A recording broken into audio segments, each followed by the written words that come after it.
Olá, meus amigos do ADV Jus, estamos chegando com um novo programa.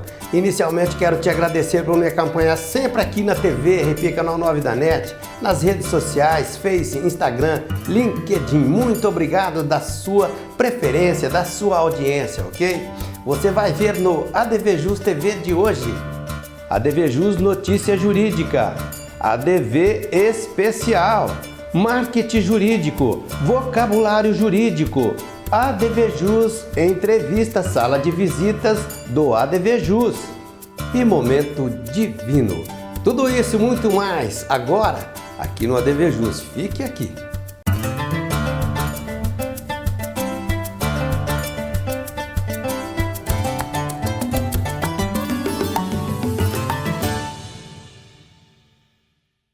Iniciando o nosso programa com a notícia jurídica. Confira esta aqui.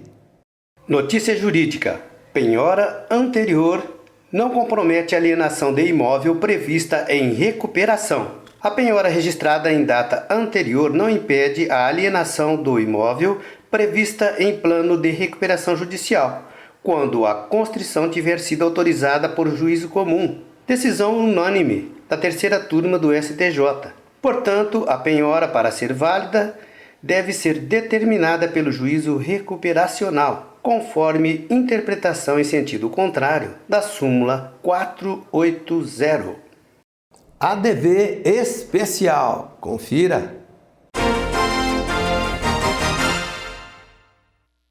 Olá, amigos do ADV Jus e a todos que nos assistem. Nesse último domingo, dia 31 de outubro, encerramos as eleições no nosso país.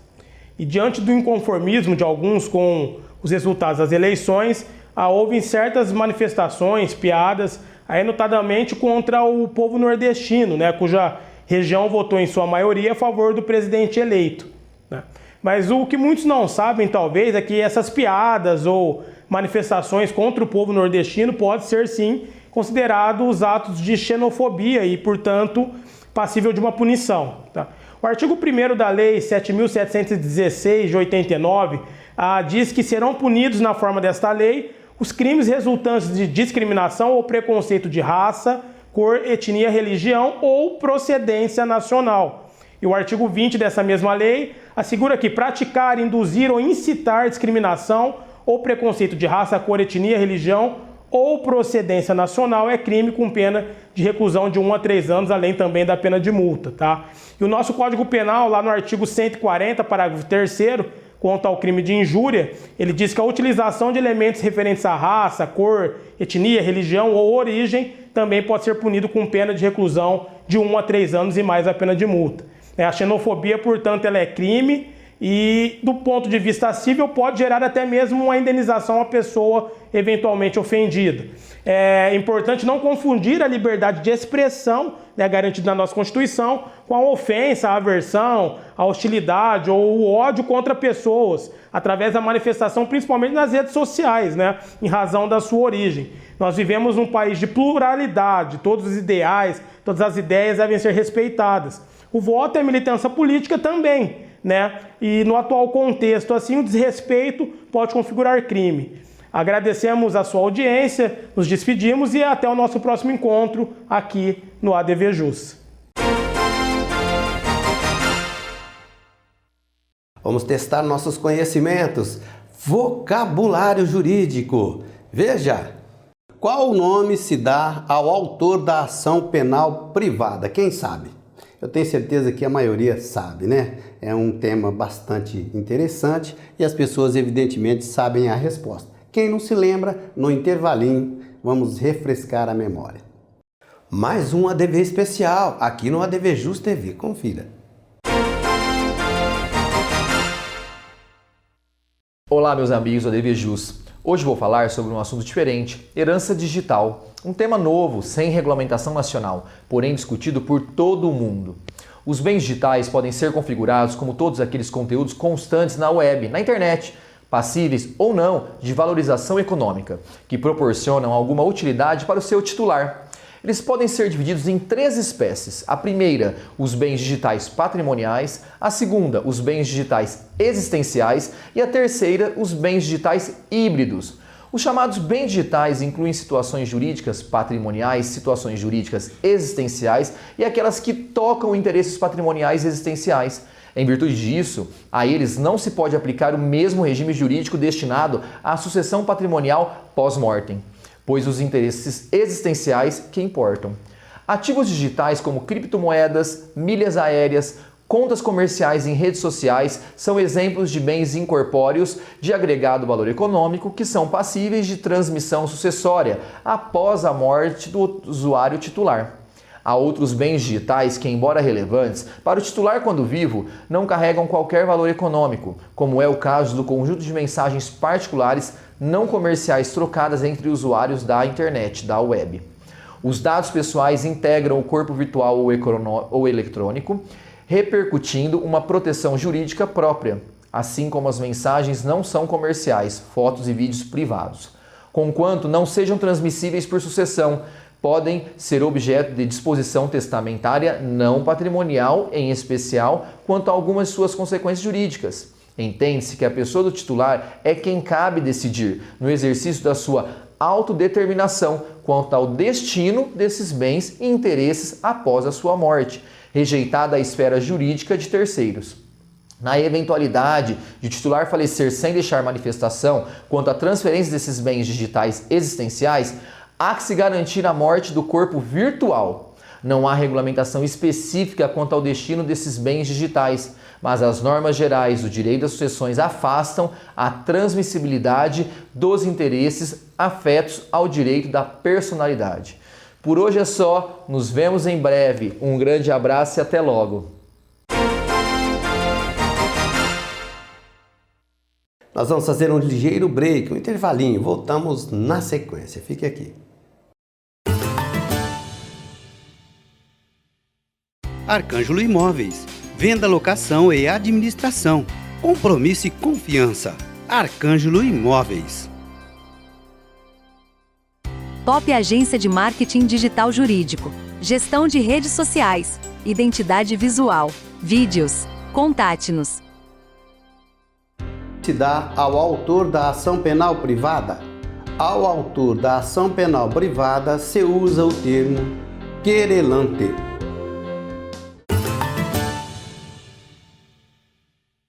Voltamos com o segundo bloco do ADVJus TV de hoje e vamos abri-lo falando a respeito desse importante item, o marketing jurídico. Quero falar para você que o marketing jurídico, publicidade, marketing vídeo muito bem feito, com capricho pela Top. A Top faz isso para você, advogado, advogada, ter aquele zelo aí com a sua rede social, Aqui a gestão de redes é feita de uma maneira profissional. Websites também de uma forma responsiva. Campanha de anúncios, Google Ads. Aqui estão as páginas da Top Vídeo, que é a detentora do ADVJus. Vem para cá pro ADV Especial. Faça seu marketing jurídico aqui. E boa sorte. Momento importantíssimo aqui do nosso programa é a sala de visitas, entrevista do ADVJus. Veja. Meus amigos, com enorme satisfação, eu estou recebendo a participação hoje comigo aqui no ADVJus TV do doutor Fabrício Martins Pereira. Ele é advogado especialista na área do direito ambiental, meu parceiro de ADVJus TV. E também o não menos ilustre doutor Daniel Marques Gobi, advogado, vice-prefeito daqui de Ribeirão Preto e é também o atual secretário municipal do Planejamento. E eu já começo com o senhor, doutor Daniel, te agradecendo, por ter aceito esse convite, com esse apoio logístico, do nosso amigo mútuo, o doutor Fabrício, da sua participação aqui comigo. Muito obrigado. Muito obrigado, Marcos, pelo convite, e ao doutor Fabrício, meu grande amigo. É um prazer estar aqui conversando com vocês. E não esquecendo, hoje a gente é proibido por lei advogar, mas na nossa essência, na minha essência, sou formado em Direito, advoguei por longo tempo, então é um prazer estar aqui com vocês. Tá certo. Doutor Fabrício, estou renovando mais uma vez a satisfação de tê-lo aqui conosco. Meu caro amigo, doutor Marco, a satisfação é todinha minha, e eu sempre reforço aí a minha admiração pelo seu trabalho aí ao longo de quase 3 lustros aí à frente do ADVJUS, trazendo para os advogados de Ribeirão Preto conhecimento, participação, enfim, engrandecendo, enaltecendo a advocacia de Ribeirão Preto e região. E agradeço imensamente também ao meu amigo Daniel Gobi, que aceitou, o doutor Daniel aceitou aí de pronto, está aqui participando conosco. Sempre essas discussões trazem algo, acrescentam para os nossos colegas, para o nosso amigo, e em especial a toda a sociedade ribeirão-pretana, uma vez que ele é o nosso vice-prefeito, ele é o nosso secretário de planejamento, com um trabalho magnífico, espetacular à frente da Secretaria de Planejamento, né? Até covardia eu dizer de um amigo, sou amigo dele, sou amigo do pai dele de longa data, mas não é pela amizade que a gente está aqui registrando que ele tem se mostrado um dos melhores secretários do planejamento que Ribeirão Preto já teve na história. Muito obrigado, doutor Daniel. Doutor Daniel, assim, o senhor considera, né, qual o senhor considera a principal bandeira, né, do planejamento, né, em nível municipal, mas também em outros níveis? Qual o senhor considera a principal bandeira que possibilita, né, ou que visa o desenvolvimento, doutor? Doutor Marcos, na realidade, o planejamento e desenvolvimento urbano, ele regra toda a nossa cidade, né? São todas as nossas relações urbanas, né, sociais, passam pelo planejamento, né? Aqui nós ditamos o que pode ser feito e o que não pode ser feito na cidade. E hoje ainda temos uma lei, um projeto de lei de parcelamento e usurpação do solo na Câmara ainda em discussão, que ela vai redemocratizar a nossa cidade como um todo, né? Eu acredito que após essa lei de parcelamento ser efetivamente aprovada e sancionada pelo governo municipal, nós vamos ter uma nova realidade na nossa cidade, né? Nós vamos passar a ter o comércio junto com as residências praticamente na cidade inteira. Só em alguns locais onde nós temos restrições cartoriais que não vai ser possível. Isso por quê? Porque lá no passado nós estamos aplicando uma lei de 2007, a realidade da nossa cidade naquela época era totalmente diferente, doutor Marcos. São 15 anos já se passaram. Então nós temos uma lei antiga e mesmo assim a cidade ainda está crescendo, a Ribeirão Preto ainda está pujante, né? Então nós acreditamos que após essa lei de parcelamento, que foi tanto tempo discutido dentro da prefeitura, com a sociedade civil e tanto tempo também discutida dentro da Câmara Municipal, nós vamos fazer um marco de um avanço na nossa cidade com um desenvolvimento bem diferenciado. Certo. Doutor Fabrício, no item ambiental, né, que é justamente a área do seu domínio, né, eu acho que agora, 2022, teve pelo menos uma grande vantagem, né, doutor? Foi a diminuição do número de queimadas, né? São Pedro ajudou, né, doutor Fabrício?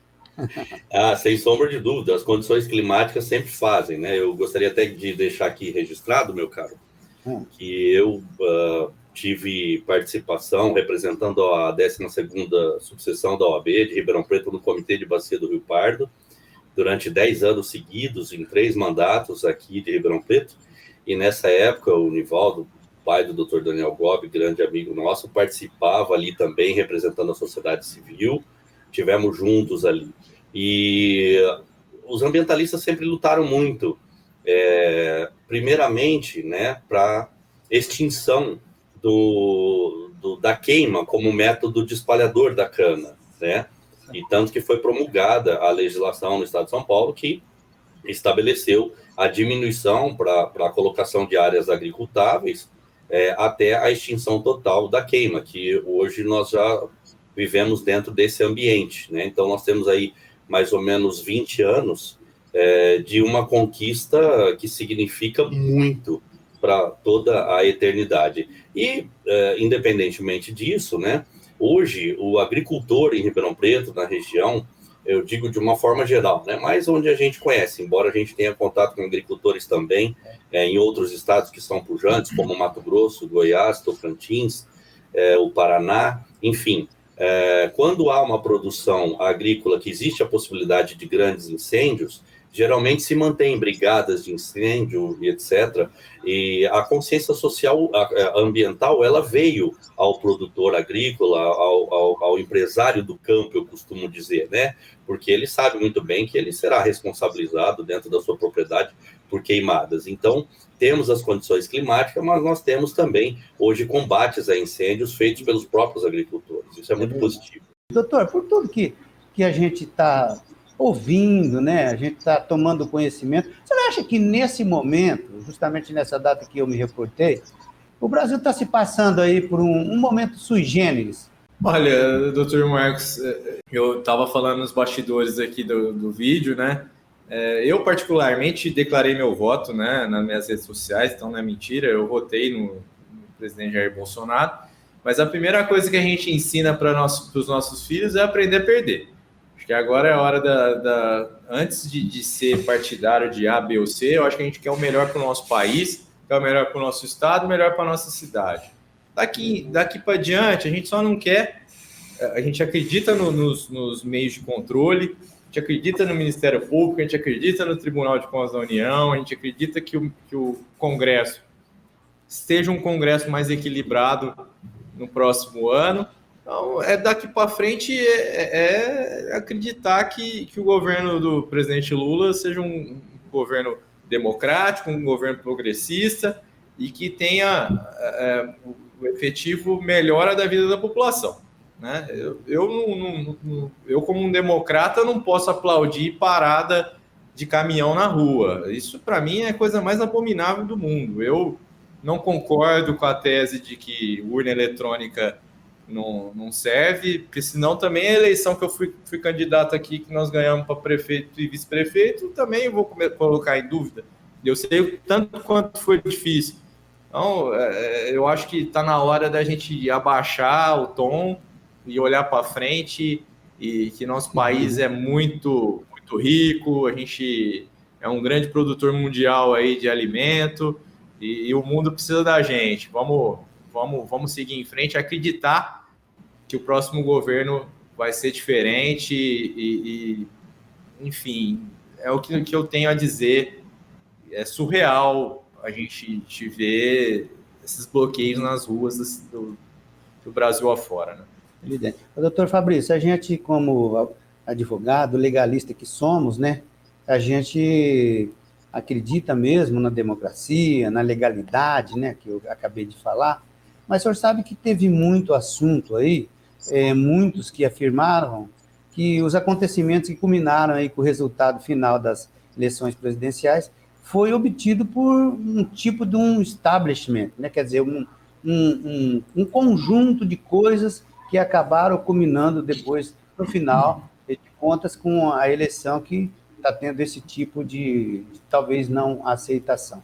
Evidentemente que o doutor Daniel ponderou muito bem, né? O juiz apitou, acabou o jogo, quem perdeu, quem não ganhou, né? Enfim, a gente acha que é. Mas o senhor acha que esse tipo de implicação, vamos dizer assim, né? O senhor acha que isso também aconteceu no desenrolar do pleito que passou, doutor? Marco, eu penso que nessas eleições em especial, elas devem chamar muito a nossa atenção, nós que somos formadores de opinião. Antes de mais nada, você desculpa até se eu desviar um pouquinho o foco da pergunta, mas eu penso assim, já fazer uma abordagem que eu entendo que há um início em tudo isso, que é nós nos darmos conta de que existe uma população invisível no Brasil. Por que eu digo invisível? Porque não foi a população que levantou a bandeira do Lula nas redes sociais e também não foi a população que levantou o bolsonarismo. Foi uma população invisível que está em lugares que nós não nos interessamos para saber onde eles estão. Se eles têm capacidade intelectual de entender o processo, nós não fazemos conta disso. Nós estamos fazendo o que melhor nós podemos, mas dentro da nossa área de proteção.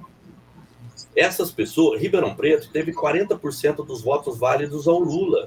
Qual amigo nosso que votou no Lula? De 15, um dizia que ia votar no Lula. Então não foram os formadores de opinião que votaram no Lula e deram a vitória a este candidato. São aquelas pessoas que a gente não enxerga, que a gente não sabe onde está, que não tem dinheiro para colocar gasolina na moto para participar da motociata, que não tem condição de levantar uma bandeira vermelha e ir para a rua porque precisa trabalhar e precisa alimentar a sua família. Então, eu acho que é um momento de reflexão e o Brasil tem que entender a importância dessas pessoas. A parcela do povo do Nordeste, a parcela do povo pobre que está na região metropolitana de São Paulo, essas pessoas que para nós são invisíveis dentro das nossas cidades. Agora, evidentemente que a gente tem nossas preferências, eu também, como o Dr. Daniel Gobi disse, eu me manifestei nas redes sociais, todo mundo sabe a minha posição.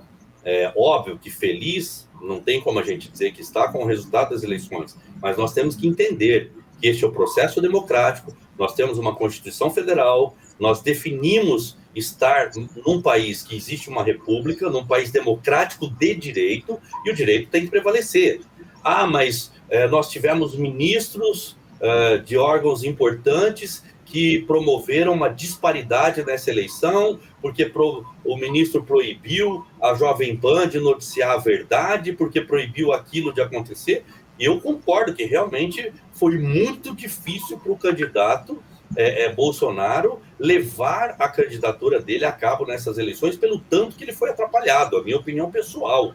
Agora, não quer dizer que nós podemos simplesmente jogar isso num canto e fazer de conta que as instituições do Brasil não funcionaram. Se funcionaram bem ou funcionaram mal, elas funcionaram dentro do processo democrático, funcionaram dentro dos três poderes, dentro das suas independências e dentro daquilo que a Constituição Federal estabelece. E cabe àquele que entender que não aconteceu se utilizar dos recursos devidos. É como você mesmo disse, como a eleição é como uma partida de futebol. Não adianta, depois do final do jogo, você dizer que o seu adversário fez um gol de mão. O gol está feito, o placar está fechado. No meu ver pessoal, na minha opinião pessoal, houve gol de mão. Mas isso importa agora, nesse momento, né? Como o Maradona lá fez aquele gol com a mão. Só fazendo o advogado diabo, Fabrício.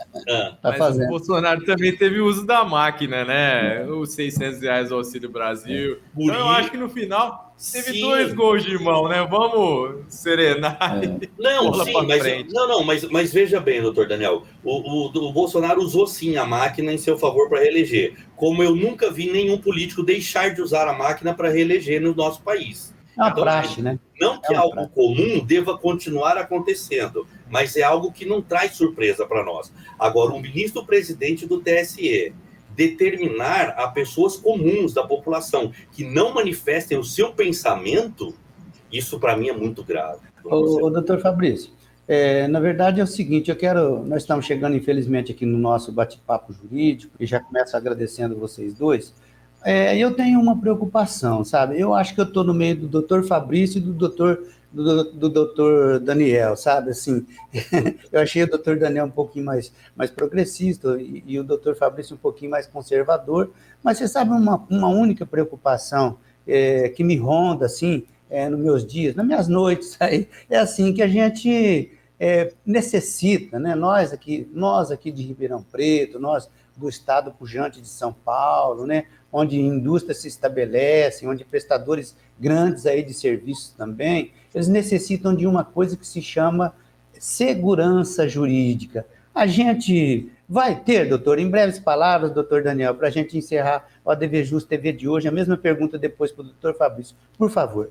Eu creio que nós estamos com segurança jurídica, acredito, tanto no âmbito municipal quanto no estadual, e eu ouvi agora de relance que o presidente Jair Bolsonaro está alegando agora que vai seguir a Constituição.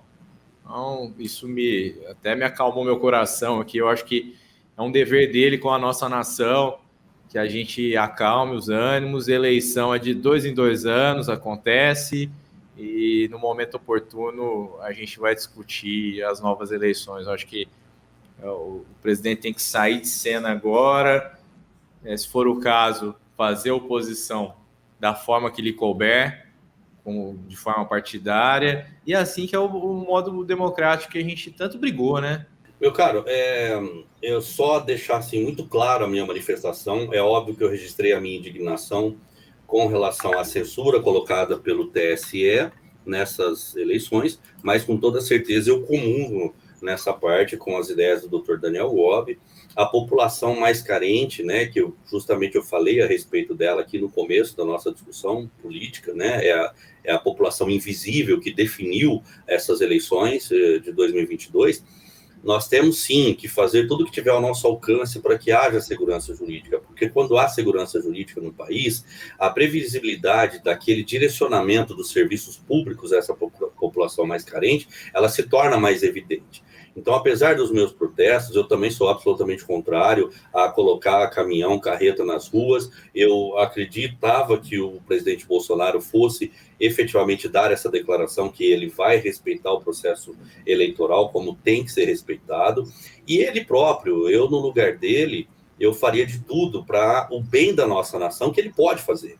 Ele pode colaborar com o processo de transição para o próximo governo e ele deve sim exercer a liderança dele dentro do partido dele, o PL, porque foi muito vitorioso nessa campanha, sim, com senadores, governadores, deputados, a fazer uma oposição a esse governo de uma forma constitucional, de uma forma institucional, para que esse governo próximo haja, mas haja sob vigilância, que isso é que é sadio dentro do processo democrático.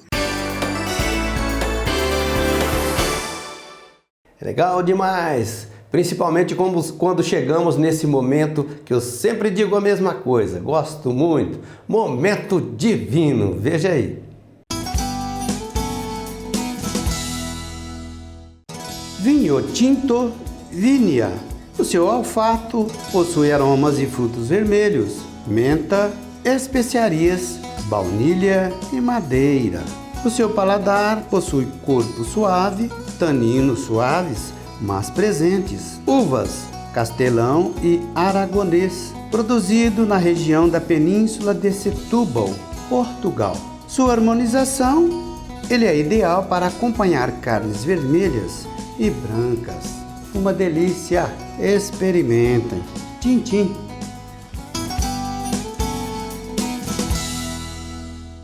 Ok, finalzinho de mais um ADVJus TV. Muito obrigado da audiência, da preferência, ok? Quero nesse instante pedir para você que, por favor, quem ainda não se inscreveu, se inscreva-se em nosso canal do YouTube, que é youtube.com/advjusnet. Combinado? ADVJus, tô ligado, ADV especial. Vem pra cá fazer parte, você também, tô te esperando. Um forte abraço a todos, até o próximo.